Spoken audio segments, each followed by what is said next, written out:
Martinelli turns on his right foot. Chachua still there for company to try and stop the cross. Does manage to get a toe in, it falls back towards Rice, helps it on the way through, Saka, easy header. And Arsenal have the lead after 5 minutes. It's well kept in from fist through, Hincapie through on goal, and it's 2-0 to Arsenal. Can't do that. Given away, there's shouts for handball from Krejci, offside, but it's Arsenal. There's Mane. Now Santi Bueno being urged to shoot, pulls it out to Hugo Bueno on his left foot, curls one towards goal! And Hugo Bueno finds the top corner. It's superb from the Wolves number 3. Still taking it down to the byline away from Timber. Pulls it back to Mane, being urged to shoot. Mane, good cross to the far post. Raya spills it, and it's off the post and in! Can you believe it? It's Tomadozi, the Wolves under-21 player, in the 94th minute. Wolves are level. It's 2-2, and there's still time to go and win it. በሳምንቱ አጋማሽ ወልቭስ ከአርሰናል ያደረጉት ጨዋታ 2-2 በሆነ ውጤት ተጠናቋል። እንግዲህ አርሰናል በሞሊኒክስ ስቴዲየም ያልተጠበቀ ውጤት አስመዝግቧል። ይህም ውጤት አርሰናል በ2026 የፕሪሚየር ሊጉ ሻምፒዮን የመሆን ጉዞውን በእጅጉ ጥያቄ ውስጥ ያስገባ መሆን ችሏል። ሌላው አርሰናል በደረጃ ሰንጠረዡ አናት ላይ ሊኖረው የሚችለው ልዩነት ወደ 7 ነጥብ ከፍ አድርጎ እድሉን ይጠቀማል ተብሎ ሲጠበቅ እንግዲህ አባክኖታል። ሰላም የማርከው ፉትቦል ስቱዲዮ ቤተሰቦች እንዴት ናችሁ? በሳምንቱ አጋማሽ በአቻ ውጤት የተጠናቀቀውን አርሰናልና ወልቭስ ያደረጉትን ተጠባቂ ጨዋታ እያነሳን እንቆያለን። እንግዲህ የነጥብ ልዩነቱን ወደ 7 ከፍ በማድረግ በሊጉ ተደላድሎ ይቀመጣል ተብሎ ሲጠበቅ አርሰናል ነጥብ ጥሏል። ይህንንም ተከትሎ የዋንጫ ፉክክሩ ጡዘት የበለጠ በጉጉት እንዲጠበቅ አድርጎታል። እስኪ በጨዋታው ላይ የነበሩትን አንዳንድ ሁኔታዎች እንመልከት። እንግዲህ አሰልጣኝ ሚኬል አርቴታ ለሳካ አዲስ ሚና ሰጥቶት ተመልክተናል በትናንትናው ጨዋታ። ይህንንም ከትናንቱ ጨዋታ በፊት በኤፍኤ ካፕ ጨዋታ ላይ ከዊጋን ጋር በነበረው ጨዋታ ማለት ነው ትንሽ ፍንጭ ሰጥቶ ነበር። በትናንትናው ጨዋታም ሳካን በአጥቂ አማካይ ቦታ ወይም በ10 ቁጥር ሚና በማሰለፍ አዲስ ሙከራውን ቀጥሏል። እንግዲህ ሳካም በ5ኛው ደቂቃ ከራይስ የተሻገረችውን ኳስ በግንባር በመግጨት በጨዋታው ለአርሰናል ቀዳሚዋን ግብ በማስቆጠር አርሰናልን ቀዳሚ ማድረግ ችሎ ነበር። እንዲሁም ተከላካይ ሂሮ ሂንካፔ ወደፊት ተጠግቶ ሲጫወት ተመልክተናል። ይሄም ሌላ አዲስ ሙከራ ይመስላል። በዚህም መሰረት በ50ኛው ደቂቃ ለራሱ የመጀመሪያውን ጎል እንዲሁም ለአርሰናል የጨዋታውን ሁለተኛ ጎል በማስቆጠር አርሰናል 2-0 መምራት እንዲችል አድርጎ ነበር።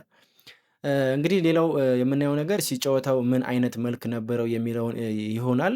ጨዋታው በሁለት የተከፈለ መልክ ነበረው። አርሰናል በመጀመሪያው አጋማሽ የተሻለ ነበር።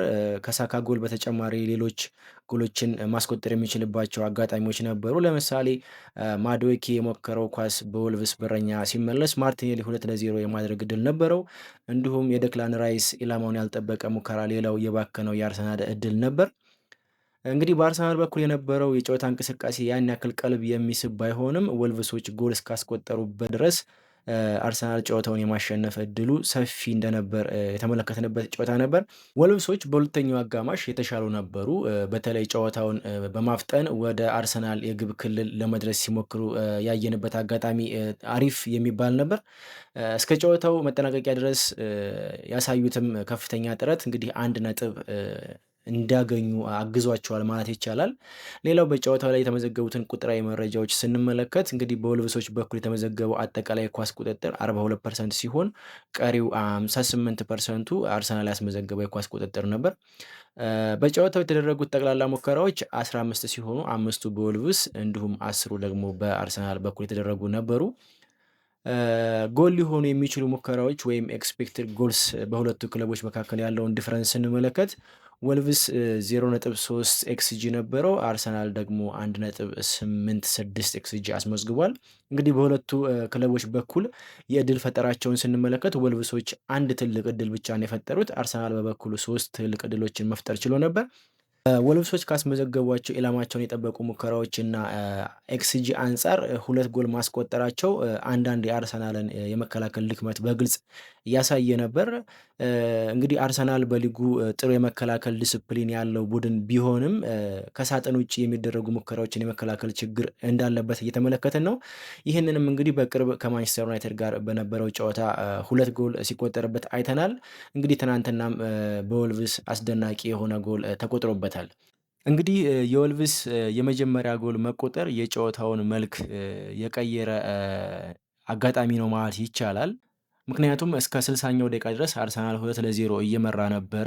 በዛም አጋጣሚ እንግዲህ አርሰናል ጨዋታውን የማሸነፍ የተሻለ ግምትም ነበረው። ነገር ግን በ61ኛው ደቂቃ ሁጎ ቡዌኖ ያችን ድንቅ ጎል አርሰናል ካስቆጠረ በኋላ አብዛኞቹ የአርሰናል ተጫዋቾች ነርቨስ በመሆን ጨዋታውን የመቆጣጠር ብቃታቸው እየቀነሰ ወይም እየተዳከመ ሲመጣ በግልጽ ተመልክተናል። የወልቭሶች የአቻነት ጎል የተቆጠረበትን መንገድ ስንመለከት ሌላው የአርሰናል ድክመት ይታየናል። በ94ኛው ደቂቃ እንግዲህ በረኛው ዴቪድ ራያ እና ተከላካዩ ጋብሪኤል ማጋሌሽ በፈጠሩት ሚስኮሚኒኬሽን ተቀይሮ የገባው የ19 ዓመቱ ቶም ኢድዜ የመታት ኳስ በሪካርዶ ካላፊዮሪ ተገጭታ መረብ ላይ እንድታርፍ ሆኗል። ይህም አጋጣሚ እንግዲህ ለአርሰናል ሌላው አድካሚና አእምሮን የሚረብሽ ሊሆን ይችላል። እንግዲህ ከጨዋታው በኋላ አሰልጣኝ ሚኬል አርቴታ በሰጠው አስተያየት ቡድናችን የሊጉን ዋንጫ ለማንሳት የሚያስፈልገውን ወጥ የሆነ አቋም ማሳየት እንዲሁም በሚጠበቅበት ደረጃ መሆን አልቻለም በማለት ሀሳቡን ገልጿል። እንዲሁም የወልቭሱ አሰልጣኝ ሮብ ኤድዋርድስ በበኩሉ የቡድኑን የመታገል መንፈስ በማድነቅ የአርሰናልን መረበሽና ለመረጋጋት በሚገባ መጠቀማቸውን ተናግሯል። የትናንቱን ጨዋታና የነበረውን ታሪካዊ ሁኔታ ስንመለከት እንግዲህ ትናንት በወልቭስና በአርሰናል የተመዘገበው ውጤት በፕሪሚየር ሊጉ ታሪክ በደረጃ ሰንጠረዡ መጨረሻ ላይ የሚገኝ ቡድን በደረጃ ሰንጠረዡ አናት ላይ በሚገኘው ቡድን 2-0 እየተመራ አቻ ሲለያይ ለመጀመሪያ ጊዜ ነው። ከዚህም ጋር አያይዘን እንግዲህ ማንሳት ያለብን ጉዳይ በደረጃ ሰንጠረዡ መሪውና የመጨረሻው ቡድን ሲገናኙ ያላቸው ሪከርድ ምን ይመስላል የሚለውን ጉዳይ ይሆናል።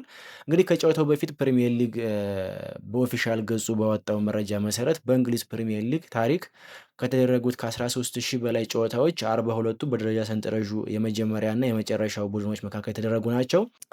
ከነዚህም 42 ጨዋታዎች ውስጥ የመጨረሻው ደረጃ ላይ የሚገኘው ቡድን መሪውን ማሸነፍ የቻለው በ4 አጋጣሚዎች ብቻ ነበር። ይህም አጋጣሚ ለመጨረሻ ጊዜ የተከሰተው ከ15 ዓመታት በፊት ነበር። የመጨረሻ ደረጃ ላይ ያለው ቡድን መሪውን ካሸነፈባቸው 4 አጋጣሚዎች ውስጥ ሁለቱን ወልቭስ በሜዳው ማሸነፍ ችሎ ነበር። ታዲያ በትናንቱ ጨዋታ ወልቭሶች በደረጃ ሰንጠረዡ በ18 ደረጃዎች እና በ48 ነጥቦች ከነሱ በልጦ የሚገኘውን አርሰናልም በሞሊኒክስ ስቴዲየም ላይ አስተናግደው አቻ ተለያይተዋል። ምንም እንኳን ወልቭስና አርሰናል በተገናኙበት ባለፉት 9 ጨዋታዎች ላይ አርሰናል ሁሉንም በማሸነፍ የበላይነት የነበረው ቢሆንም ትናንት 2-0 እየመራ በነበረው ጨዋታ የጣለው ነጥብ እጅግ ውዱና ወሳኙ ነበር። በዚህም መሰረት እንግዲህ አርሰናል በፈረንጆቹ አዲስ ዓመት ብቻ ማሸነፍ ከሚችልባቸው አጋጣሚዎች ላይ 7 ነጥቦችን ጥሏል። እንግዲህ ነጥቦችን ባልተጠበቀ ቡድን የመጣል አባዜው አሁንም እየታየ ስለሆነ የአርሰናል ጠላት ራሱ አርሰናል ነው ማለት ይቻላል። እንደምናስታውሰው ባለፉት 3 ዓመታት አርሰናል ከትልልቆቹ ክለቦች ጋር ሲገናኝ የተሻለ ነጥብ በመሰብሰብ ይታወቅ ነበር። በአንጻሩ ቀላል ከሚባሉት ከመካከለኛና ዝቅተኛ ክለቦች ጋር ሲገናኝ ደግሞ ባልተጠበቀ ሁኔታ ነጥብ ይጥል ነበር። እንግዲህ ባለፉት 3 ዓመታትም ከዋንጫ ለመራቁ ዋናው ምክንያት በእነዚህ ትንንሽ ክለቦች ነጥብ መጣሉ ነበር። በዚህ ዓመት ከትልልቆቹ ጋር ያለው ሪከርድ ጥሩ ባይሆንም እስከ ፈረንጆቹ አዲስ ዓመት ድረስ ባለፉት ዓመታት ነጥብ ያስጥሉት የነበሩትን ጨምሮ አብዛኞቹን ቡድኖች እያሸነፈ በተሻለ ደረጃ ላይ መቀመጥ ችሎ ነበር። አርሰናል ከፈረንጆቹ አዲስ ዓመት በኋላ ካደረጋቸው 8 ጨዋታዎች ማሸነፍ የቻለው 3ቱን ሲሆን በ4ቱ አቻ ተለያይቷል፣ በአንዱ ተሸንፏል። ከሚጠበቅበት 24 ነጥብ ማግኘት የቻለው 13 ነጥብ ብቻ ነው። ከፈረንጆቹ አዲስ ዓመት በፊት ባደረጋቸው 19 ጨዋታዎች 45 ነጥብ የነበረው አርሰናል በአዲሱ ዓመት በ8 ጨዋታዎች ላይ ያገኘውን 13 ነጥብ ጨምረንበት በ58 ነጥብ ሊጉን እየመራ ይገኛል። አርሰናል 11 ጨዋታዎች ይቀሩታል። ስለዚህ ከነዚህ ከቀሩት 11 ጨዋታዎች ሲቲን ጨምሮ ሁሉንም ቢያሸንፍ በ91 ነጥብ ዋንጫውን የማንሳት እድል ይኖረዋል። በአንጻሩ ማንቸስተር ሲቲ 12 ጨዋታዎች እየቀረው በ53 ነጥብ ሁለተኛ ደረጃ ላይ ይገኛል። ስለዚህ ከአርሰናል ጋር ያለውን ጨምሮ የቀሩትን 12 ጨዋታዎች ሁሉንም ቢያሸንፍ በ89 ነጥብ አርሰናልን በ1 ነጥብ በልጦ ዋንጫውን ማንሳት ይችላል።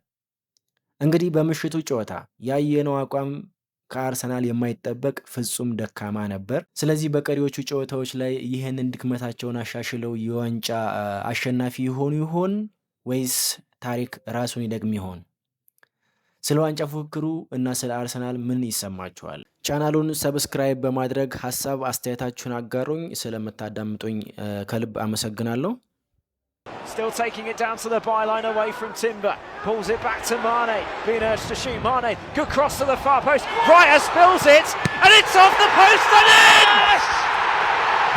Can you believe it? It's Tomadozi, the Wolves under-21 player. In the 94th minute. Yes, it did! Wolves are level. It's 2-2. And there's still time to go and win it.